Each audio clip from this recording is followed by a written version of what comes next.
Événement culturel.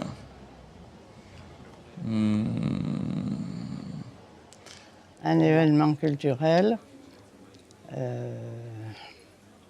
Eh ben, s'étendre dans l'intellectualité. On a toujours besoin de se divertir ou de se culturer. Enfin... Si je réponds à ça, je mérite une médaille, là. Qu'est-ce que vous appelez culturel? Non, mais je ne sais pas ce que ça veut dire. C'est pour ça que je vous pose la question, que ça veut dire culturel. Donc, l'événement culturel, je sèche un peu.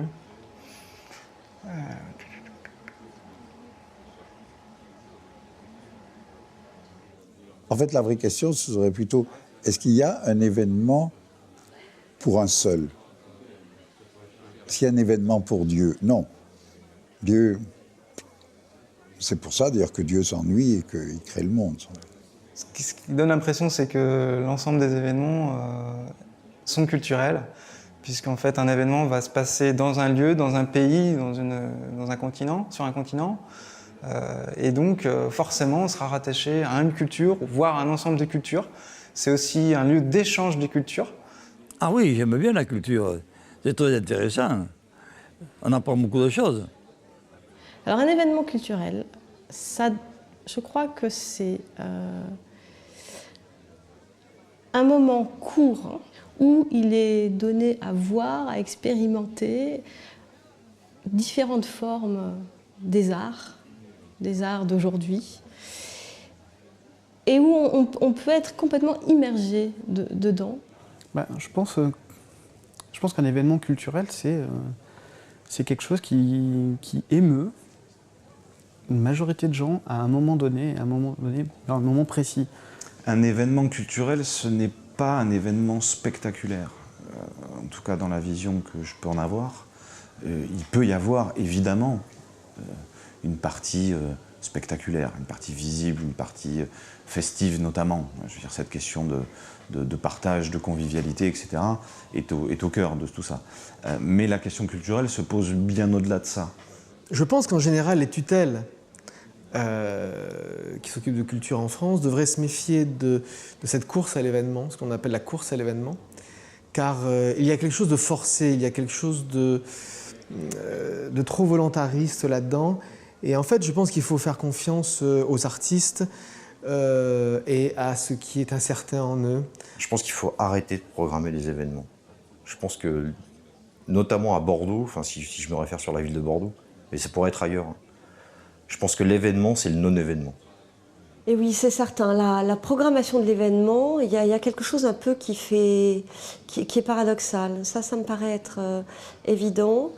Et en même temps, il y a une beauté dans le fait de le programmer. Il y a un don, il y a une offrande que je trouve assez magnifique, même si il n'y a pas forcément à être dans cette attente d'un étonnement, d'une révolution, parce que la révolution ne se programme pas. Je ne crois pas que la révolution se programme.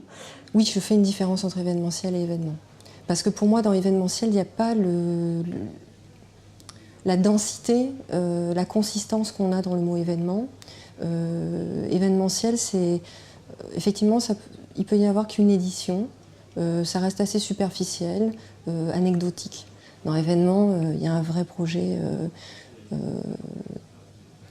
culturel, avec du contenu. Aujourd'hui, on est tous des acteurs, hein, le monde a vraiment changé à ce niveau-là. On a besoin aujourd'hui de pouvoir être réellement surpris, de pouvoir être réellement sentir que le moment qu'on vit,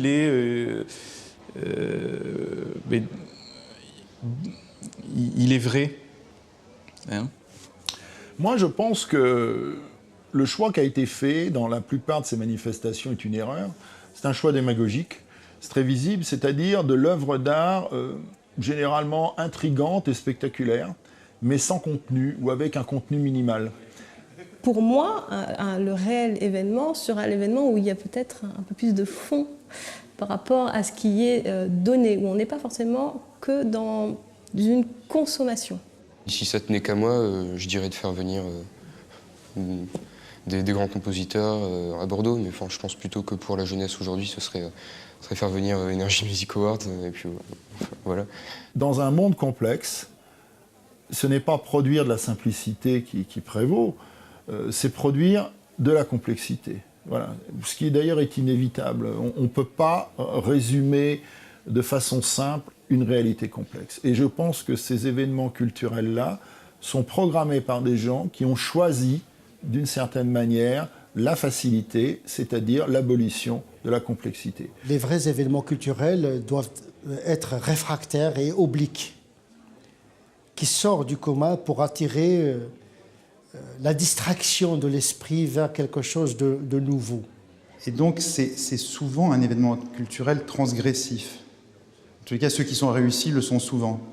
Parce qu'ils doivent ou ils font bouger les frontières, changer le regard. Je dis non, la transgression, aujourd'hui, c'est devenu une sorte de mot concept en se berçant de l'illusion que tout ce qui est transgressif, forcément, est intéressant. Moi, ce n'est pas la transgression qui m'intéresse, ce serait, et encore, la subversion. La transgression, c'est bousculer les valeurs, mais revenir à l'ordre. La subversion, c'est bousculer les valeurs et ne plus jamais y revenir. Moi, je pense qu'aujourd'hui, un événement culturel, il doit puiser sur ses ressources locales. Il doit s'appuyer sur qu'est-ce que c'est son territoire, qu'est-ce qu'il y a à mettre en avant, à révéler. Je trouve que ce qui fait la richesse d'un événement culturel réussi, c'est finalement le choix des bonnes personnes, le choix des bons artistes, tant au niveau local qu'à l'extérieur en fait, du territoire sur lequel on travaille. Et c'est cet échange-là, c'est ce contact entre l'intérieur et l'extérieur qui, s'il est réussi, fait que l'événement culturel fonctionne. On ne peut pas faire que du local, c'est pas très intéressant parce qu'on s'asphyxie, et on ne peut pas non plus plaquer tout ce qui arrive de l'extérieur sans l'enraciner. On a plein d'expériences qui montrent que ça ne marche pas. C'est pas une question d'équipement, la culture. C'est une question de programmation et de pertinence dans ce qu'on veut, dans l'interaction avec le public. Un événement culturel est un événement qui doit faire humanité, qui doit permettre aux gens d'être plus dignes vis-à-vis d'eux-mêmes et vis-à-vis des autres. C'est rendre les hommes plus libres, plus capables d'être libres et plus responsables vis-à-vis d'autrui. Dans la société dans laquelle nous vivons, où l'industrie culturelle justement s'est mise en position de créer des événements, si on parle de l'événement culturel plus largement que de l'événement, on constate que la dimension qui n'est pas prise en compte, c'est la dimension de l'expérience personnelle. On met toujours en avant la proposition d'une expérience collective et non pas l'incarnation d'une expérience personnelle. Je trouve que la culture, c'est bien. Personnellement, je m'intéresse plus à l'art. L'art, toujours, se place en premier. C'est l'œuvre qui compte. Les événements culturels aujourd'hui sont-ils réellement des événements encore artistiques? On peut légitimement poser la question.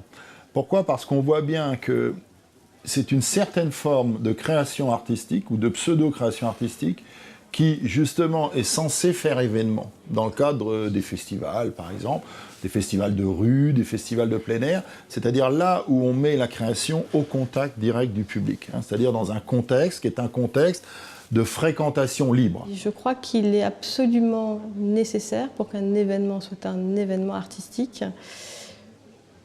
de faire confiance à la créativité des artistes et à ne pas être dans un contrôle de ce qui peut advenir. Je crois qu'un événement, justement, ce qui est intéressant dans un événement, bien qu'il soit préparé en avance, bien qu'il puisse être thématique, c'est qu'il puisse advenir des choses qui ne sont pas du tout préméditées.